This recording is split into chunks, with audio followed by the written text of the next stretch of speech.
on today's episode of The Mythic Masculine. There's something ritualistic about hunting that touches something in men, and particularly that encounter with blood rites.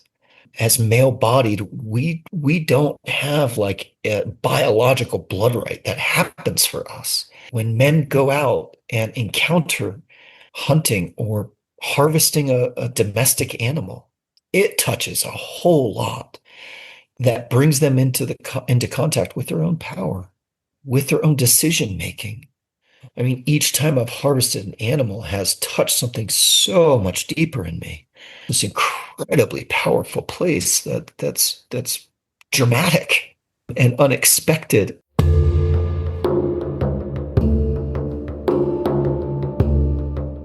What does it mean to be a man?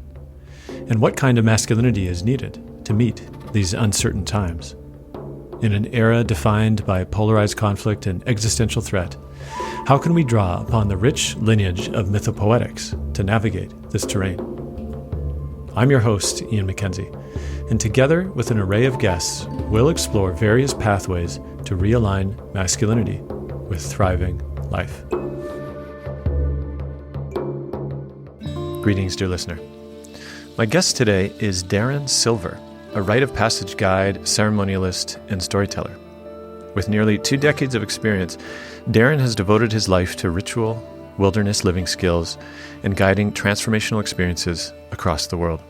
An apprentice to the old myths, he weaves the power of the natural world, vision, and community in service of regenerative culture. Darren's path began in the forests of Virginia and later deepened through the teachings of Tom Brown Jr. From these roots, he cultivated a lifelong devotion to animacy and the mysteries between humans and the more than human world. His journey has led him to wilderness therapy, guiding quests, and the practice of divination, as passed down through the lineage of Malidoma Somé and Carter Brown.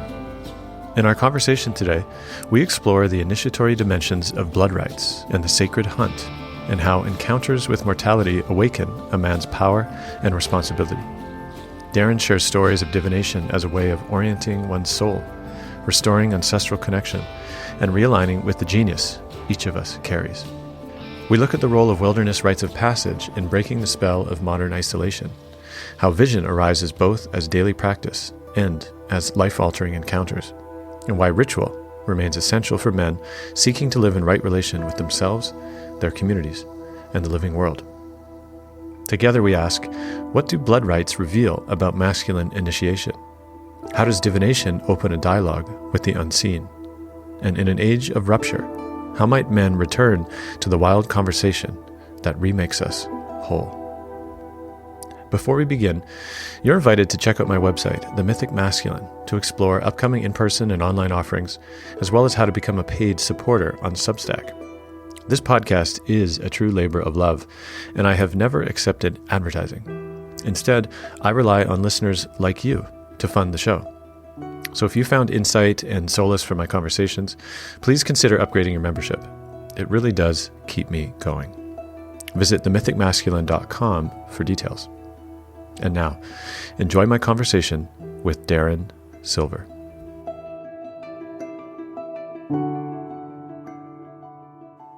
Welcome, Darren, to the show. Hey, Ian, it's good to be here with you. Would you please share where you are in this moment, geographically, physically, spiritually? Yeah, I'm just north of Boulder, Colorado, on Left-Hand Creek, 35 acres that I've been calling home for nearly 5 years now. And yeah, as of late, it's been a lot of travel. I just got back from North Carolina about a week ago and finished up a 4-year commitment of a school that I've been studying at. I've been going out there 4 times a year. So yeah, lots of unexpected integration coming in, completing that. And there is actually another container after this that is like year 5, 6, 7. That's a kind of a whole new thing, but requires the first 4 years of preparation, of which I'm not immediately jumping into. So just unexpected layers of integration happening. Yeah. That's a good sign. Yeah. Well, this conversation is in some ways a long time coming because we actually met for the first time back in 2019. I believe it was Yeah.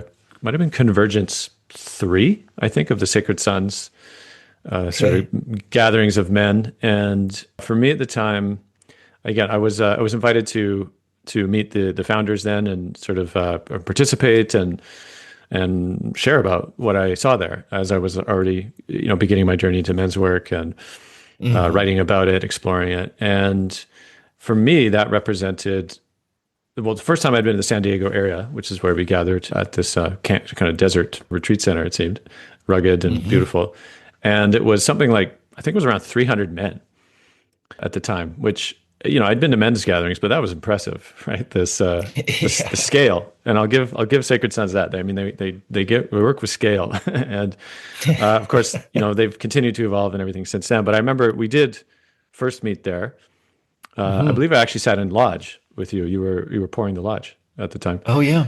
Yeah. Yeah, and I remember just feeling very beautifully held in that space with you, and we sort of had a bit of a connection. But then I circled back around, I believe, afterwards, and you gave me a cowrie divination, which is Yeah. a practice you do. And yeah, I remember again working with some layers that you helped me connect with and see. And I think, I had Mm. this idea of like, man, I'd love to have a deeper conversation with Darren at some point. And, life moves on as it did and, off into our various endeavors. And yeah, the reason of this conversation, beautiful, was circle back into an exploration themes of rites of passage, nature connection, and all the things that you've loved and given your life to. And we're going to be exploring it Mm. all. And so, yeah, I'm happy that we have this opportunity now. Yeah, man. I'm really grateful. It has felt a long time coming and Well, let's start at the beginning, or a beginning, which is you see him again to be one who's deeply given your days and your labors to a ritual connection with the earth and yeah. what that entails. And I just wonder again, growing up, was that something that you always felt connected to? Or was it something that you had some kind of revelatory encounter in nature that put you Mm. on a certain path? I'd love to hear more about that. Yeah, I would say that I learned contact and connection and reciprocity through my relationship with nature from a very young age. That was a place that I don't know if it's what I came into the world with, or my disposition, or my childhood growing up near big, expansive forests in Virginia. But that was the place that I was always really deeply called to. Um, I would just wander and wander for hours. And it really took a couple significant turns. One when I was early teens, or even 11 or 12. I went to a summer camp and there was a siesta hour.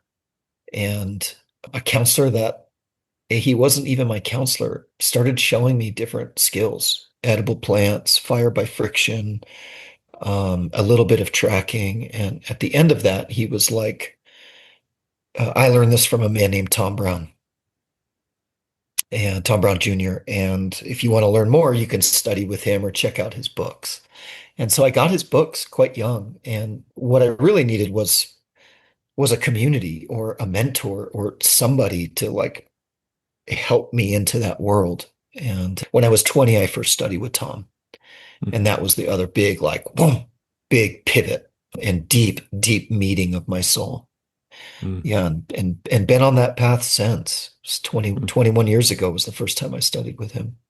Yeah. Would you share a little? I do have some of his books, and I've read through not full books at a time, but I definitely he occupies a kind of mythic dimension of almost like a bridge, right, between his elders and imparting that wisdom to the ones that he trained. And I'd be curious. So, folks who maybe have never heard of him, yeah, what Hmm. does he? What is the medicine he carries and occupies within this scene?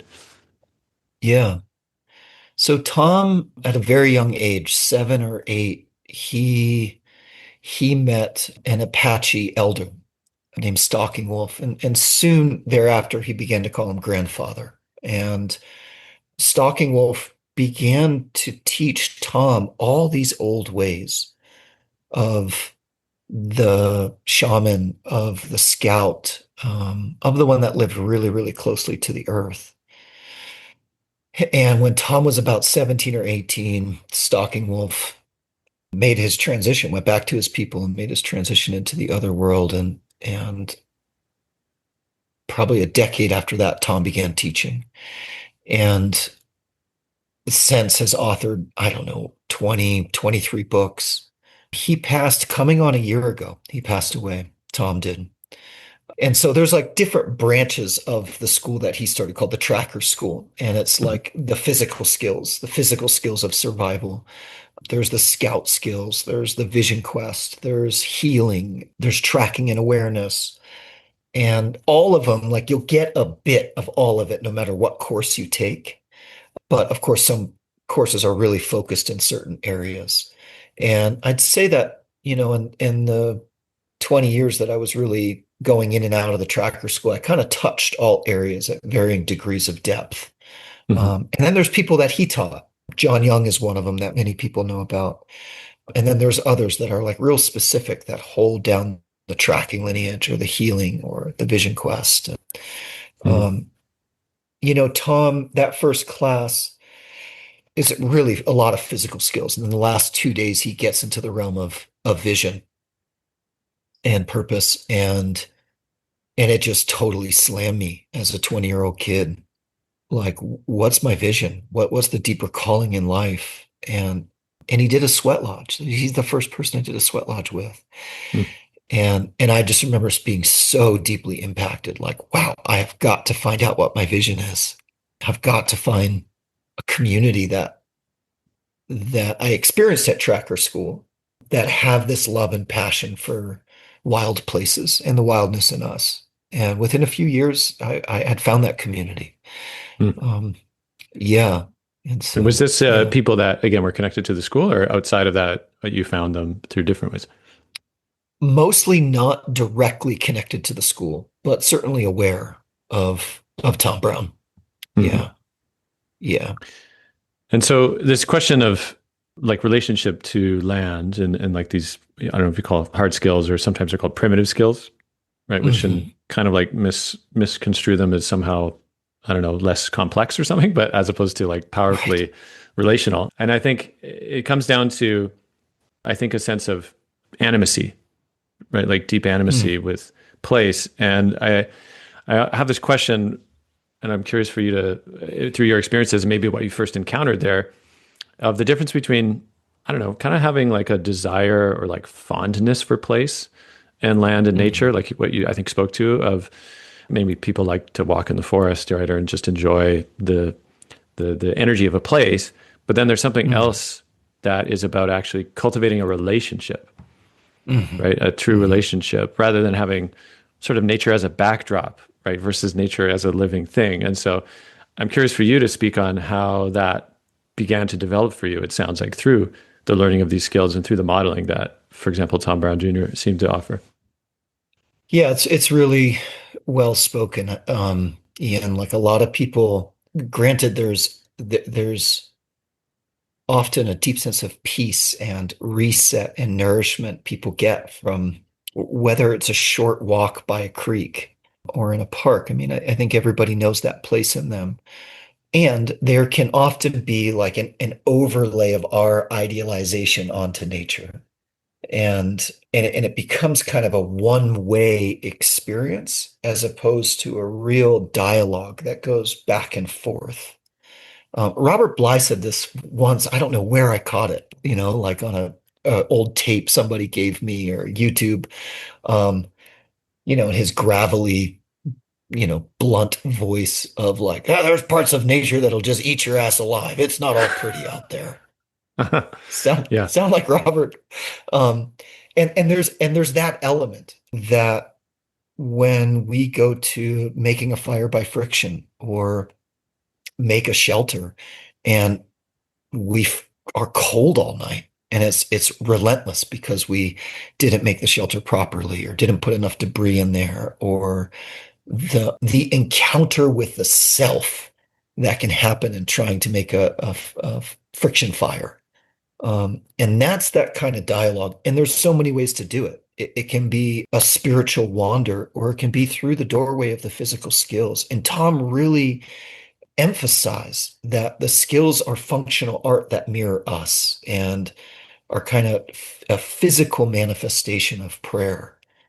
And when we go into the physical skills in that way, then there's this conversation that happens, this incredibly deep conversation, because there's not all these degrees of separation. Um, if I turn on my stove to heat up food, there's all these degrees of separation between me and fire.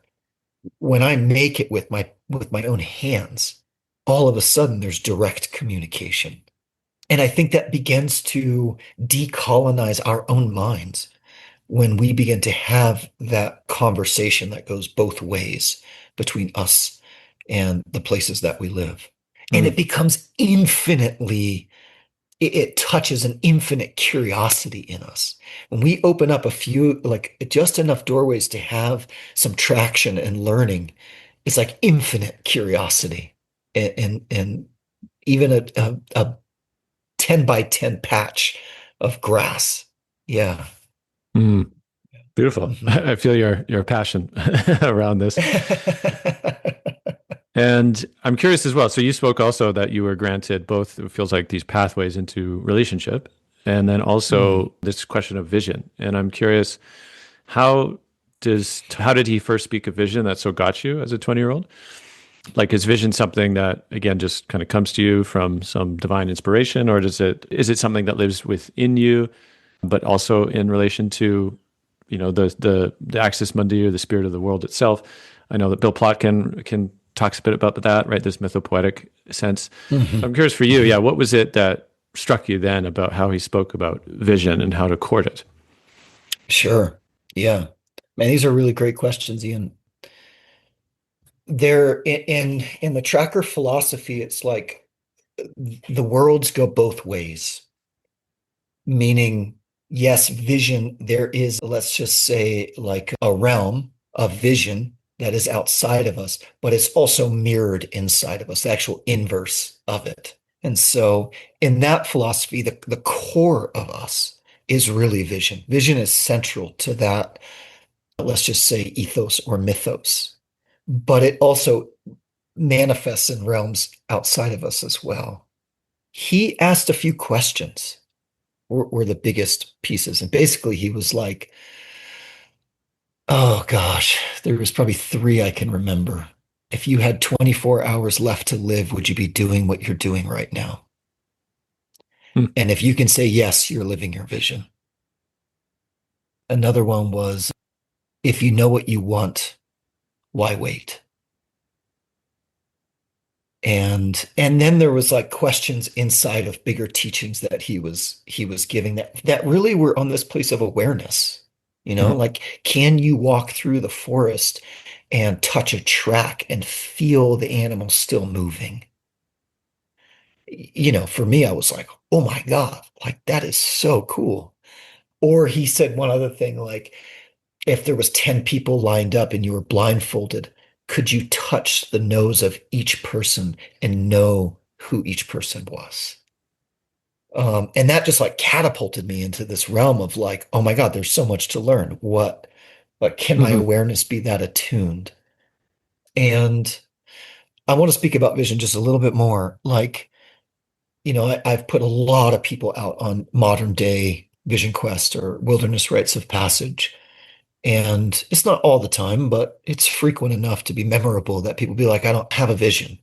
Um, Like or when I they go didn't out, get they don't have a anything. vision, or they come back. Coming, Yeah, all of it, coming yeah. into the quest, going out, coming back. And, it's a little, well, I found a way to really speak about vision that's really simple. And it's, we all have a small V vision, and that's informed by what we're committed to, what we do day in and day out.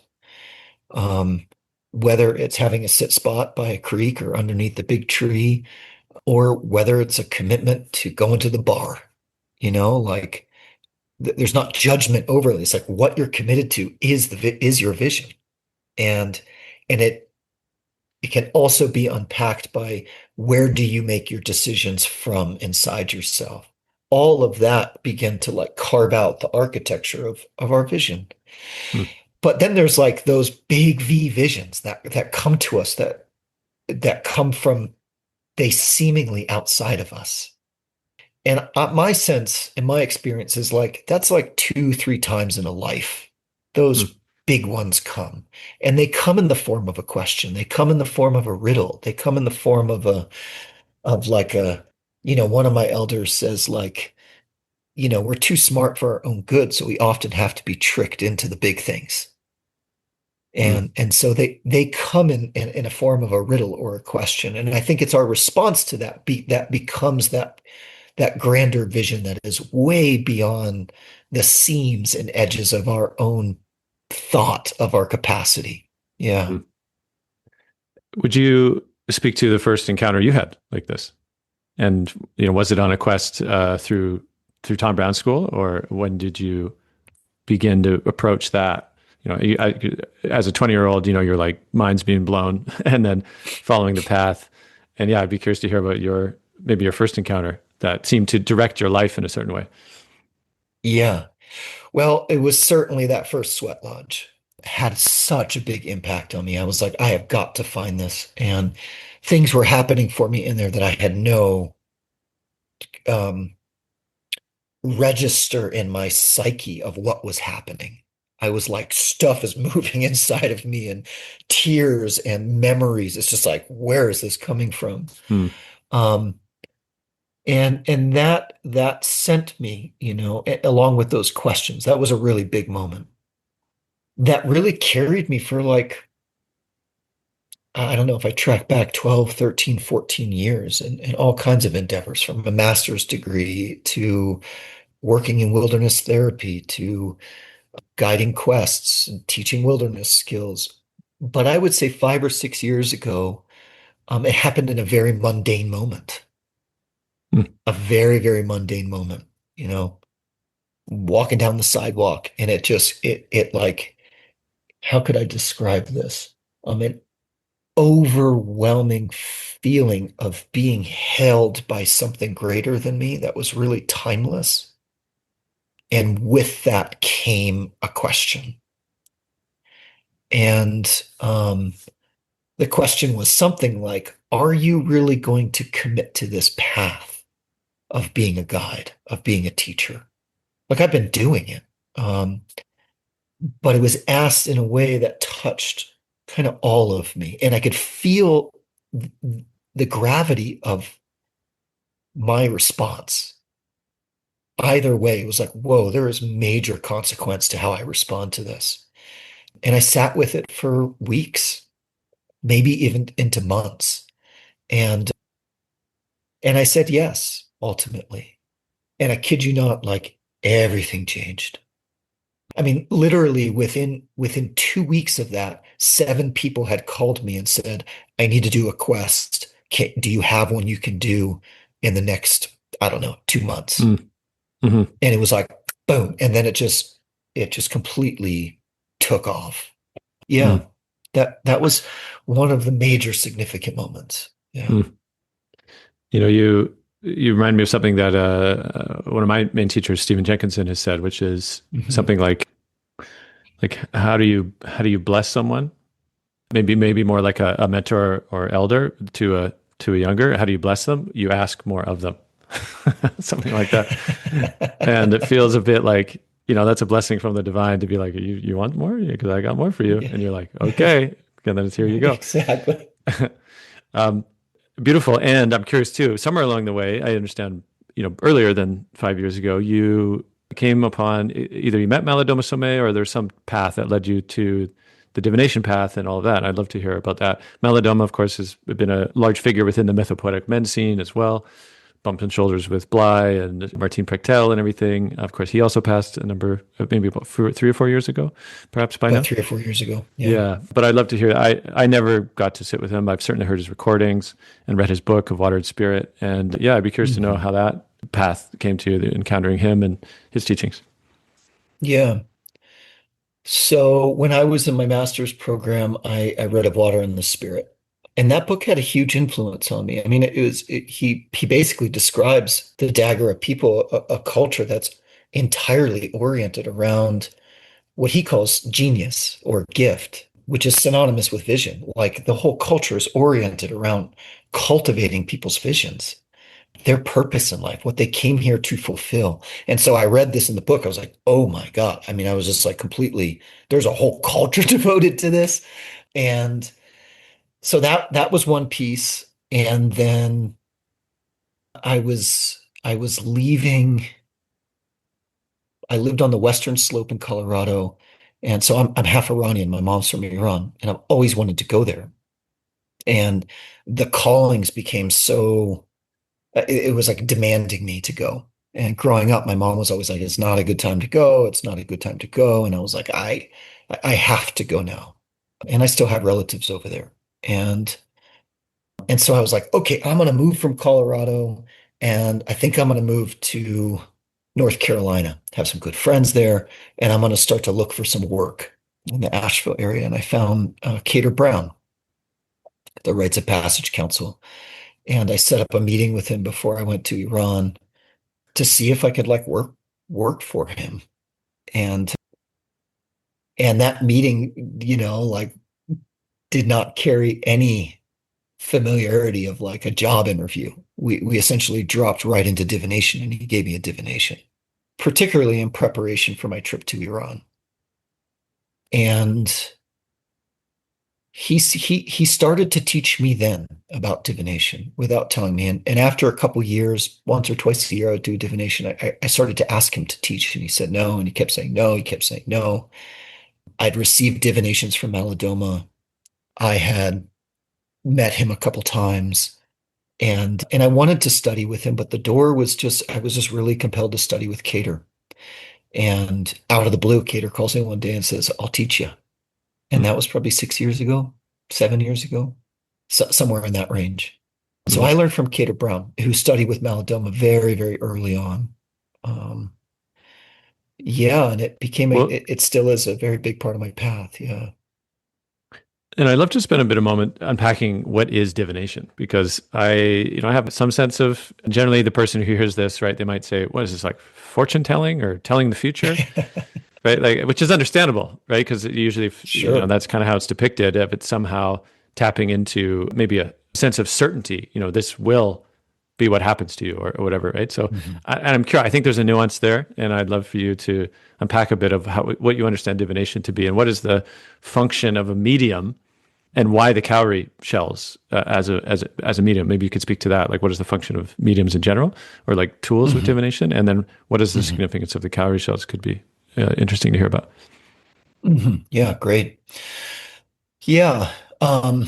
As much as myself and others may desire a divination to be this is what's going to happen in the future. There's psychics that work that way. I wouldn't call myself a psychic as much as a diviner. And how I orient around is so in this lineage, there's kind of a base bundle, if you will, a certain amount of cowrie shells, a certain amount of stones that have a certain meaning. And then each diviner adds pieces to it that would be relevant to me in this case and how I read. And so each one of those pieces holds some type of archetypal position in the human journey. And the cowrie shells really punctuate those pieces. So let's say there's a piece in my bundle that has to do with communication or grief or our medicine that we came into the world with or our discernment, so on and so forth. The cowrie shells will really punctuate where the energy is. And when someone comes, they really come with questions, and it's not as much as I will give answers, as much as when I cast the shells and objects, it's almost like a spontaneous image, a mandala of the person's soul in relationship to their questions.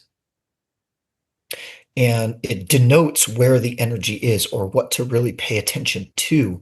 And primarily, Malidoma would say the purpose of divination is to reveal the ritual that needs to happen to get us back in line with our genius or our vision or our purpose.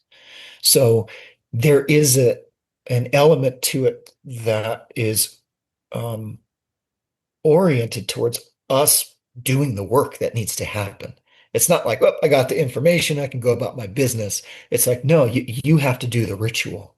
Um, and there's a variety of rituals that are primarily elemental based and ancestral based. And I mean, I would say 65 to 70% of the questions that come have to do with work, relationship, and home. Hmm. Yeah. Do I buy this house? Do I move here? Should I be here? Should I be with this person? How many kids? Or what about my job? You Hmm. know? But then there's the real cool ones that are like, well, I had this dream, or I'm getting ready to go to Ireland, and my people are from there. What rituals need to happen there? Um, I just bought Hmm. this piece of land. What needs to happen to for me to connect with it? Those are always really fun too. Hmm. Yeah. And could you share an experience of maybe of you having your divination or being divine? I guess maybe that's the word, Yeah. where you were given a perspective as well as like a ritual that you ended up doing, and what was just like a profound consequence of that? Yeah. Um, sure. Um, I'll go way back to some of the early ones, particularly when I was getting ready to go to Iran. I was given a couple different rituals to do there and in preparation to do here. And one of them was to make a shrine for the ancestors. So I could be in closer dialogue and communication with them and to make offerings there, offerings of what my ancestors liked. So that included Persian food. That included certain drinks that I knew some of my ancestors liked. And I would make offerings. And the most, I mean, I remember this dream where I had, and this little boy came to me in the dream and unfurled this map. And he said, you need to go to these three towns. I'd never heard of these towns, two of which were very, very small villages, one of which had this like sacred spring that was considered sacred and healing and healing waters, and the other was a bigger city but had a lot of history there with other things. And so yeah, I was informed to go to these different places and do certain rituals. And the ones I did here, gosh, I mean, I just started having these crazy dreams and intuitions, and out of nowhere a distant relative would send me something that gave me a little link of information of like, whoa, I that came like, where did that come from? And there's no other explanation I can have than the ancestors were supporting me in this. Hmm. Yeah. Yeah. So it strikes me again this sense that like if somebody's listening and they're kind of like, well, it's coincidence, or it's they're kind of operating, and I would call a what would you call that, like an inanimate relation to the world and the unseen, like is that, which is basically the position of, I think, modern technocratic society, that all of this stuff is sort of nostalgic, just kind of mumbo jumbo, or what I'm saying. And it's kind of like, Sure. if but I think a lot of people have experiences where it's like the modern interpretation, the rational Mhm. interpretation, it doesn't fit, right? It's very, they're like kind of like, it just doesn't compute. And yet it kind of requires for often some kind of transition or leap of faith or something to proceed, as Totally. if Yeah. this is true, that the world is alive and that there's unseen forces at work, and that your ancestors want to talk to you, and that the earth is requires a kind of ongoing relationship. um, but what do you say to men, in particular men, right, who are kind of, there's this isolation of aloneness and loneliness, and this sense Mhm. of, right, men kind of operate in this, I don't know, intellectual paradigm that is devoid of a larger sense of often purpose and meaning. And how are these pathways, how do they serve that function of reconnecting men into like a living cosmology? I think just speaking to men, this is my opinion. Yeah. Is that there is a lot of external forces that inform us how to operate in the world that hasn't always done good by us. And whether that is conscious or not, I feel there is a piece inside every man that knows that, wait a second, what this world is telling me to do is destroying everything I care about. Hmm. And by world in this case, you mean more like society, I suppose, right? Not like the Yeah, animate world. Yeah. right, exactly. Yeah, modernity. And so there's like an inherent mistrust that's like that touches that place of intangibility as well, of like what's informing me to go do the things I do. And then you bring in something like divination, which is like, where is the basket of my understanding that can fit inside of? Like, I can really get how there's an element of mistrust in not another thing that's going to lead me somewhere. And my sense is a real I aim to be a guide that gives one the tools to discover for themselves, as opposed to give them more overlay of what I think they ought to be. And so it does require a leap of faith, but it also requires touching in that place of grief of, wait a second, how have I been informed to make all these decisions in life that are hurting myself and perhaps the people around me? Hmm. Yeah. Does that make sense? Is that in Yeah. line? Yeah. I think Yeah. again, it's that, I mean, often for men, there needs to be a direct encounter, right? With truth in a way. And I think that's also maybe how the rational mind wants to be assuaged, right? Is when there can be that direct encounter. And it reminds me again of part of what I think is the function of a rite of passage. And I think we can sort of shift in that direction now, because I know a lot of your work Mm. is doing rites of passage work. You talk about quest. And I'm curious for you, would you speak of the first quest that you did, which is, I assume generally a time out in the wild in some fashion. And if you could speak a bit to that, what was the approach to that? What was calling you to that? And what the encounter was like for you? Hmm. Yeah, you're right. I mean, I think men do need a very tangible, like very real direct experience. I like that. My first quest was, I believe I was 23. Wow. And there was so many little pieces that came in. And to be fully transparent, I mean, that first one, to every single one since, there's always been the prayer in there of like, early on, like, what is my vision? What is vision? How do I see vision? To, in later years, keep me on the path. It's always been centered around vision for me. Can you Um, sketch it too, I just for men too, or maybe less familiar? Typically, I think, depending on the lineage, it's about 4 days out, maybe, or three nights, 4 days, Yeah, no food, no water, or yeah, if you could just sketch the parameters, it would help the listener, I think, sure. get a sense of what it is you embarked on. Sure. Yeah. Well, the thing is the way that I guide it is more of like tracker school, and the way that I've always done it is more traditional in a specific culture. And so it's a little bit different. There was a little bit more cultural protocol in there. And typically there's a couple days of preparation where you're clarifying your intent, really unwrapping that original calling you had to do something. And as a guide, it's like working to clarify that, because after day two or somewhere a day and a half in, everybody goes, what the hell am I doing this for?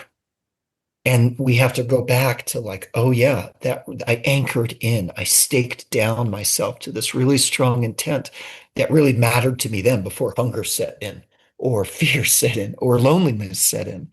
And so that's what those first couple days are about. And then you go out, the way that I do it is 4 days and 4 nights. At that point, you found your place, you know where you're going, and then you come back and there's a couple days of integration. What happened for you out there and how are you going to take it home? You spoke Across. about day two then for you when you were out on your first time, and that Absolutely. something started to happen. Yeah, Oh yeah. I was ready to go down. Um, I was like get off the hungry, mountain. Oh yeah, get yeah. off the mountain. Yeah. Absolutely. And I like kind of fell into this real seduction of the mind. Like real seduction. Like, oh, I can sneak down there and I can go to base camp. Like, I know where coolers are and like, nah, dude, like I don't want to do that. Like my mind really, yeah, I got seduced by the mind. And right in that moment, like something pulled me out and like 30 feet away, there was a coyote yapping at me.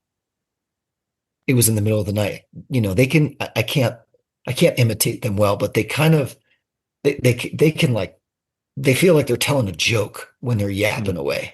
They're like cackling and barking and laughing. And it like pulled me out of that state of seduction that I was in. And I was like, whoa, um, really brought me back to my wits, and why I was there. I remember that experience vividly because it was the middle of the night, you know, and I mean the story I often tell, and I keep telling it because it's really true.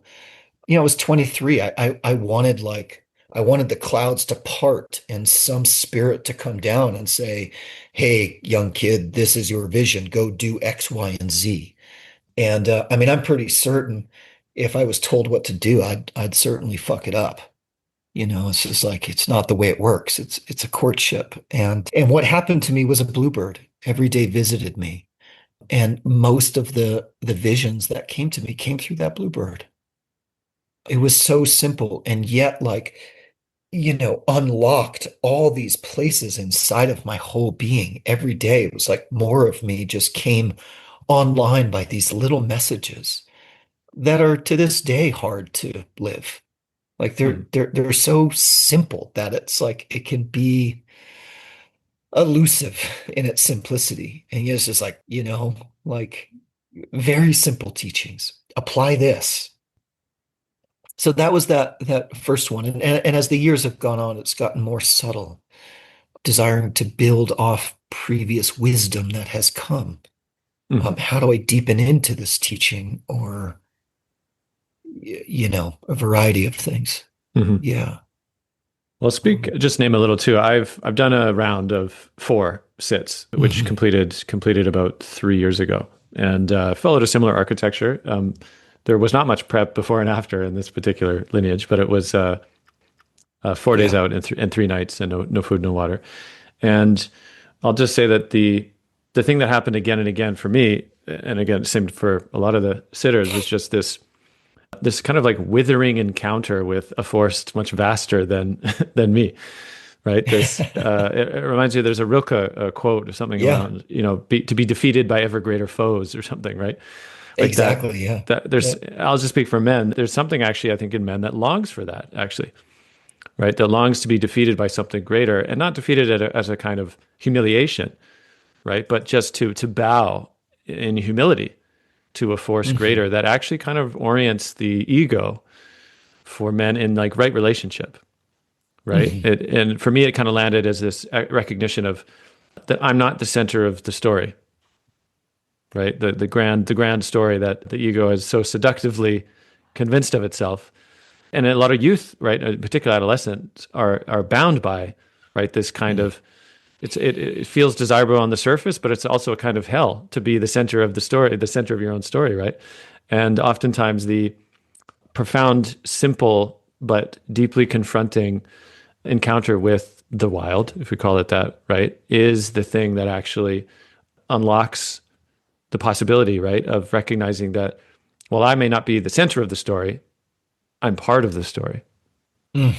right? I get to be Mhm. part of this grand symphony. And to me, that's some of the genius of this very, powerful and simple ritual architecture, Mhm. right? That is not so grandiose as maybe the name sometimes implies.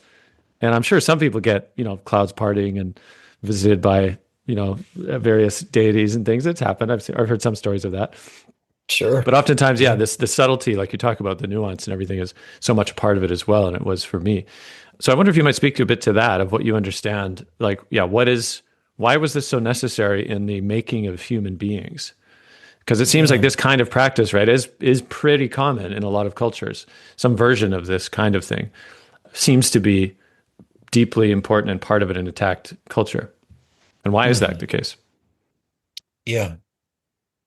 Yeah, so much in there. I mean, the short answer, and I'll speak specifically to men. I mean, I think when adolescence comes on, the desire to separate, to discover oneself is irresistible. It begins with parental figures or authority. The desire to separate is just built into us. And if that is not brought into a ritual form where the appropriate measure of separation occurs, meaning out on the mountain, so that we can reintegrate as a contributor to part of the whole. Like in the most simple way, that's like a necessary ingredient specifically for men to not maintain that sense of separation from life and also not be the center of it all. And it's really tricky, Ian. Like our so-called culture is very individualistic. And I've always tried to like bump up the edges of like, what if our growth is conditional upon our like the relational field? Um, what if it's not all about me, but also like how I'm chiseled by my relations? You know, I think modern day rites of passage have to straddle this like modernity and the old world at the same time. And it may not be the old world. It may be that part of us that does belong here. And it's like how to cultivate those two contradictory worldviews, I think is where a lot of people find themselves after any transformational experience. That's very deep. I've read and heard Stephen Jenkinson speak to this and Francis Weller, like initiation never had to do with anything to do with the person doing it, or Hmm. even Tyson Yunkaporta speaking about this. And it's it's just really tricky to get that piece of, gosh, sometimes people go out there and it's just to metabolize old wounds that have never had the opportunity to metabolize. And that is what it's about, so that the fullness of themselves can be online to participate. Hmm. And sometimes people are like, it is about something grander than me. I want to be part of everything.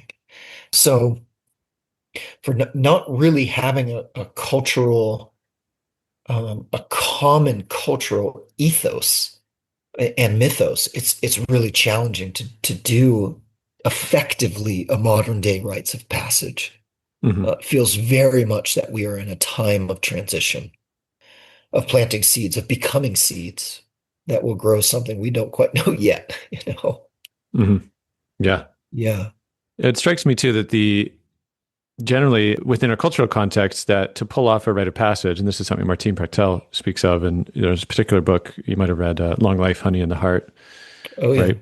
Beautiful book where he really speaks about the employment of the village really in the initiatory processes. And I mean, I think for so many, we are in this time in the modern society where we don't live in a relational context of village to employ the people that like that you would also live life with, right? So we kind of come together for programs, right? And particular teachings in ways that, and often places where we don't actually live, right? If somebody's coming from out of town or something to, sit somewhere. And so it's kind of like, I've asked this question a lot. Is it regenerate the village and then do rites of passage, or is it do rites of passage to get adults who know how to generate village to then do rites of passage? And I get it, right? It is this complex interplay between these things. And certainly, was one of you who've given your life to this kind of work, Mhm. I think you see the value of proceeding with what we have. I mean, Stephen Jenkinson might say, proceed with the poverty, right, Mm, of the time, proceed mm, anyway with the poverty. But there's mhm. wisdom. There's wisdom in that, right? It's not about grab as many ingredients from other cultures as you can, respectfully court and make your bundle. And there's value in proceeding, clearly, as we're in this liminal time. So I'd be curious for you, again, for men in particular, yeah, like what is it when men come to you? How do you know that they're ready or not ready? If because a lot of men are called to this, right? They'll say, I need to do something like this, but I don't know why or how. But again, Mhm. how do you know when they're kind of ready? Or maybe it's like, okay, maybe go away for a little bit and come back. Or yes, you're ready. Yeah, it's really good to like separate what I listen for in somebody. I'm always weary when someone comes and there's a sense of urgency, Mm. like almost like they're purchasing their healing to come, their vision to come. Or when they show up and they say, I need you to do the healing for me, or I need you. It's like it doesn't it's not quite that way. It's like you have to show up and I support you in that. So, I listen deeply for a calling that brings them to a place that's very, very honest and sober in themselves. Mm. Rather Um, than I would call maybe like a grandiosity, like a y- peak experience hunter or something.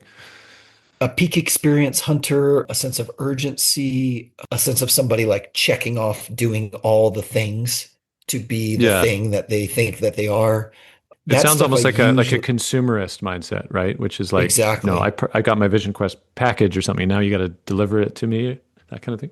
exactly. Yeah. That, I mean, it's not many, but occasionally someone will show up and it's wrought with disappointment. It's still seeking something outside of themselves to do the work that they're not willing to do. And so, it's usually a really deeply felt sense that they're ready. And there's also often key indicators of like feeling a big change coming, being inside of a big change, or having a big change that's just happened. And they need some ritual opportunity to be witnessed and to be held and honoring. Someone recently said, like, what was it? Sometimes we seek the attention of 1,000 people for the times that we just needed 10. Hmm.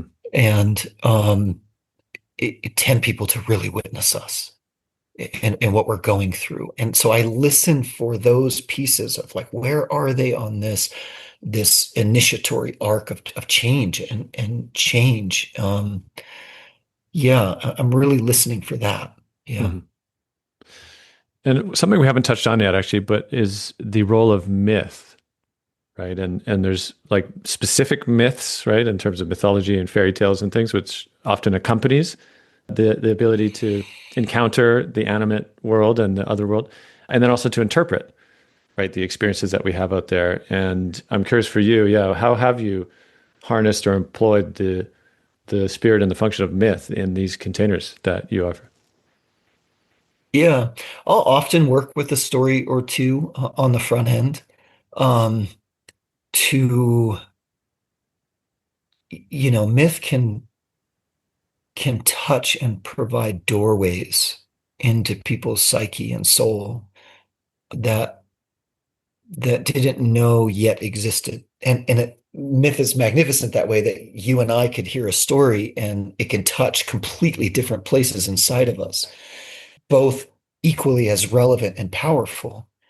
And so I'll work with story in that way as like a tool to get people to begin to investigate what's really rising to the surface. Because this also happens too, is people go, this is what I'm here for, this is what I'm coming, and then we land in base camp around the fire and they're like, that ain't it. There's something else that called me here, and the stories can touch those places that are wanting to make themselves evident. Mm. That's one way. Another way is I really work with people's personal myth in a particular way. I mean, the insight that comes on a quest, just using quest as an example, it often rests in a mythic context. Um, and what I mean by that is that it inherently has movement inside of it, and yet enough grounding that it can anchor somebody. But it's mobile, it's not fixed. It doesn't become, a war axe that somebody can come down the mountain with. It's too mercurial in that way. Um, and that's those personal mythic missives that come to people on quest. And Mm. that's the place that I'll work. Yeah, this one line came to me, Darren, when I was out there that this is like rattling in my head. And if I listen to it, it's like, wow, there's a lot of movement and enough anchoring that it's a signpost on the path that they can go back to for years until a new one comes. Hmm. Hmm. Yeah, Reminds me, yeah. I think it was also Robert Bly who had said something such as like the mythic imagination is the vertical axis, right? In a world where, right, the mundane or the horizontal, right, is often very unsatisfying, right, to Yeah. explain. And often I look at to see or interpret mythopoetically the forces and characters and the drama that unfolds in our lives and in the public arena. It's like without being able to see that way, oftentimes it's very confusing, right, and muddling. And because I think humans think in myth inherently, or I should say Yeah. that myth dreams through us and it dreams through the earth. Yeah. And so to not have access to that dimension, of course, is deeply hampering, right, for our capacity to truly understand forces at work, but also to be in relationship to them. And I think Mhm. that's the other piece, right? Maybe going back to the divination and the relationality of proceeding with an animate world, right, that has its Mhm. own agency and it has its own nourishment. And I mean, I'll loop around one more piece too, which is this encounter with the wild that I think what happens is, again, once there's this withering sense, can be this withering sense of, wow, there's just a much bigger force out there than me. That isn't, nature no longer is like this backdrop that is there just, for humans, which is what, technocratic modernity would have it be, that nature is sort of a resource, endless resource that we can harness, for our own ends. But that this vaster force, it doesn't, it's not here for us as it has our best interests, as the forefront of its priority, right? That the way Stephen Jenkinson might say this is, look, the wild doesn't mean you harm; it just doesn't mean you, right? Which is pretty good, I think. When I heard That's that, really good. he said that as we were going out one time when there was fears, bears around or just wild stuff out there, and he was just like, look, it doesn't mean you harm; it just doesn't mean you. Like it's just, humans are part of it. It's just they're not the center of the story as much as we'd want to be or think ourselves Right. what we want to be. And so, yeah, that has a kind of humbling effect, I think, right? And I think also to see ourselves as part of in a dimensional matrix of myth as well, right? Kind of actually opens up a lot more possibility, right? Than being in a sort of anthropocentric prison that I think is also contributes so much to the loneliness, right? That Mhm. so many men feel in particular. I want to talk about an upcoming now offering that you and John Wolfstone, who's the co-director actually of the film The Village of Lovers, of which him and I, alongside Julie Marianska, we spent many years making. But John has also been on his own journey with rites of passage and ancestral skills and all this kind of stuff. And I'm delighted actually that you two somehow found each other. And maybe you could just speak briefly about that. And you've come up with this new offering, which is by the time of this publication of this conversation, this offering will be imminently available for men, which circles around courting the sacred hunt as like Yeah. a key piece of it. Yeah. So I'd love maybe to turn it back to you and say, how did you end up encountering John in brief? And then how did this get cooked up with this idea of centering the sacred hunt actually as part of this men's rites of passage program? Mhm. Yeah. Well, John had been in the field for a while. A lot of people were kind of saying we needed to meet. And then I was doing a storytelling in Port Townsend in Washington, and he came. And we exchanged information. But now that I think about it, like a couple of years prior, somebody made an email introduction, and it was like, "Hey, yo, what's up?" And then it kind of like fizzled out, and so we exchanged contact then, and we just stayed in touch. And then he was like, "I'm coming to Colorado," and came. Then he was like, "I'm moving back to Colorado, where I grew up," and we just started hanging and realized that we had a whole lot in common, from guiding quests to rites of passage to doing divination. And he was like, "Man, are you interested in doing like a men's container together or a container?" And then very shortly after it went to men. And then I don't know how it went into hunting. Him and I both grew up hunting. So it's part of our lives. And this is the thing. I mean, like a lot of people have asked me about hunting. A lot of men that I've worked with say, I want to go hunt.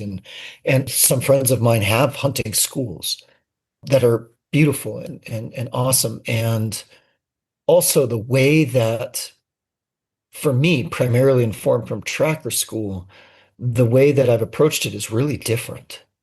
Very, very different. Not just in the physical side of tracking, but of sensing presence, of approaching, of attuning to the land. I mean, like all kinds of different things that have come. And so John and I started talking, and it was like, wow, like let's do a program that's really about preparation for the hunt. Like, how do you approach? Because everything about hunting, what matters, a lot of what matters is all up until that moment of when you draw back your bow or fire your gun. And then there's a whole nother set of things of, gutting and field dressing and skinning and what to do from there, which we'll get into. But it's really about the approach and the hunting while we're teaching physical skills is also the backdrop of like, how do we pursue what we want to pursue in life? Mm. How does it become a relationship between us and whether it's a white-tailed deer or turkey, rabbits or elk? How do we approach that in a good way and prepare ourselves? So that's the premise, but it's also like a rites of passage training, and we're carrying men through an initiatory arc. Speaking for myself, I love to laugh and have a good time, but I'm pretty relentless when we get into containers like that. Yeah. Mhm. Yeah. Well, let's just speak then about this again mythic quality of the hunt, because I think for a lot of men, I personally haven't experienced that, but there is this very like primal quality, right, of this, and often it can be romanticized, right? This real encounter with the wild and the taking of a life, right, as it's often spoken to, and again, depending on where you are in the spectrum too, you might say, "Oh, that's terrible. Why would you do that? You don't need to anymore. We got farming, stuff like that." And I think what you're speaking to as well isn't this kind of glory of the sport hunt either, which is oftentimes right. And maybe you could differentiate how you hold this kind of thing as very different, right? This Hmm. courting of the sacred hunt, and how is it actually a place where something around men or masculinity shows up with this deliberate taking or harvesting of a life? Hmm. How does that moment actually become this gateway into humility, into the animate world? Because I've heard John speak about it in certain ways as well. That to me, I recognize that that's how he holds it and how he's been taught from a very Hmm. different paradigm. Hmm. Hmm. Well, I'm thinking about something I think I picked up from Martin Shaw, and he kind of said like back in the old world, it was understood that when you harvested an animal, it willingly chose to reveal itself. And at that point, the food becomes medicine. The meat becomes medicine. That's kind of a mythic missive that's really important. Like how, in some ways, it could be like, how do we pursue medicine with what we bring back to the village? And there's something again about this dance of being inside the village and separating that is very initiatory. Can I, Darren, go into the wild beyond the safety of the village and come back with something? Hmm. That's one element that's really important for men to get real primal about and very sober. Like, what do I bring back? Is it just money and exhaustion and absentness, or is it nourishment? So that's a piece. There's also a piece in men that I think in speaking for myself, and I've witnessed this a lot in other men, are coming into contact with their power. Whether it's their physical strength, whether it's like their power to influence life in whatever way. And um, for a long, long time, it was the men that went to battle. Not always, and not exclusively, but predominantly. So there's something ritualistic about battle, about hunting that touches something in men. And particularly that encounter with blood rites. As male-bodied, we don't have like a biological blood rite that happens for us. And so there's some mirroring, some encounter with the blood rites in old ways, whether it was sacred wounding in initiatory experiences or sacred hunt, that even in modern day, when men go out and encounter hunting or blood or harvesting a domestic animal, it touches a whole lot that brings them into contact with their own power, with their own decision making. And I started hunting. I think the first deer I shot was maybe I was 15, somewhere around then, and it was intense and everything, but it didn't. I didn't have the understanding that I have now. And as I've gotten older, I mean, each time I've harvested an animal has touched something so much deeper in me. Deep tears. It's just touched this incredibly powerful place that's dramatic and unexpected. And the last time a few years ago, I went elk hunting and I brought one back, and those final moments I can still see so vividly in my imagination. And this kind of prayer, like I want to bring something back, you know?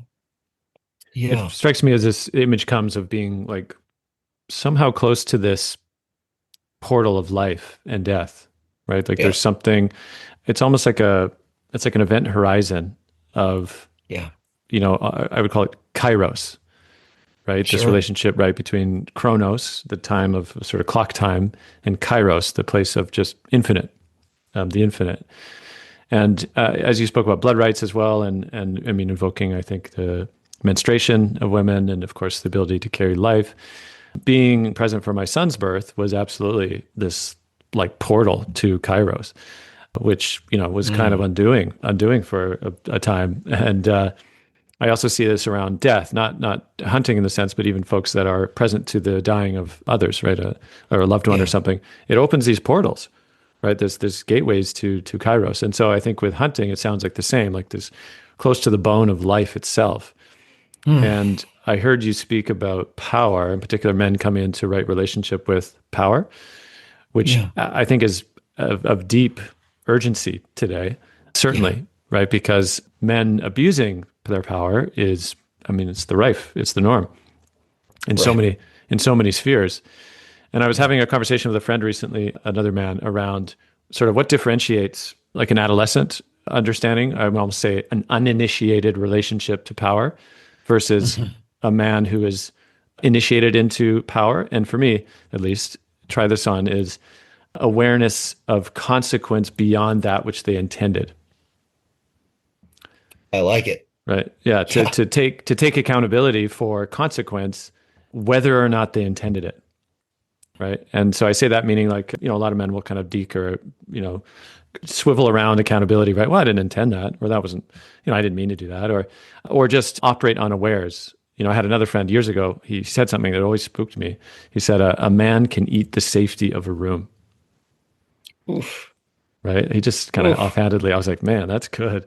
Right. And so there's this quality, right? And women, sure, can have aspects of that, certainly. So it's not just a gendered thing, but there's some power that men carry as, again, they're having a certain degree of physical capacity, right? And access to violence and Mm, domination. And yeah. by not initiating men properly into their relationship to their power, it contributes to a lot of challenges and harm. And Yeah. so, it's not like we don't have to look around and say, well, what does it look like to have a society that doesn't initiate men into their power? It's like, oh, that's what we have. Exactly. And so, Yeah. yeah, so I can see this work as really that encounter, right? And bringing about a certain humility, right, alongside consequence, which I think is vital. And grief, I even heard you say, right, the tears that would open up when you truly Oh yeah. encounter that threshold, that event horizon of the infinite. Yeah. So beautiful. Yeah. We're both pretty excited about it. Really excited to carry men through a year long. When there's a year, you can plant seeds and begin processes that take a year. And Yeah. that's such a gift. It's such a gift for everybody. And for me as a guide, like such a gift to work with someone, you know. Yeah. Mm. And so as we wind our conversation down, Darren, could you share a little more about this container you're offering, when it's happening, and who it's accessible to? Yeah. So begins October 1st, and it's a year-long container, and we'll meet in person for 5 days in Colorado, just outside of Boulder. And those weeks will be very, potent and deep dives and building off of them, each one building off of itself in the previous one. And then there'll be some teachings and drop-ins in between online. So men don't have to be in the Boulder area, but they do have to come to the Boulder area. And it's a program for men. And yeah, super stoked, really excited about it. Mm. Beautiful. Well, Darren, I think we've found our way to the close for this conversation. Long time coming. Grateful to have this time with you. Yeah, thanks, Ian. It's really good to talk with you. And thank you for all these great questions. Yeah. Yeah. Beautiful. Onward we go. See you, bro. Thank you for listening to my conversation with Darren Silver. If you're a man who's interested in the Courting the Sacred Hunt 1-year facilitator training, you're welcome to check out thresholds.earth/facilitator-training. That's thresholds.earth/facilitator-training. I'll also put the link in the show notes. You're also welcome to check out Darren's website directly, which is darrensilver.earth, which is DARRENSILVER.earth. If you enjoyed this episode, please share it with your friends and family and anybody else you think would be interested in the subjects and the guests that I bring on my show. It really does help spread this through grassroots connection and recommendation. So thank you.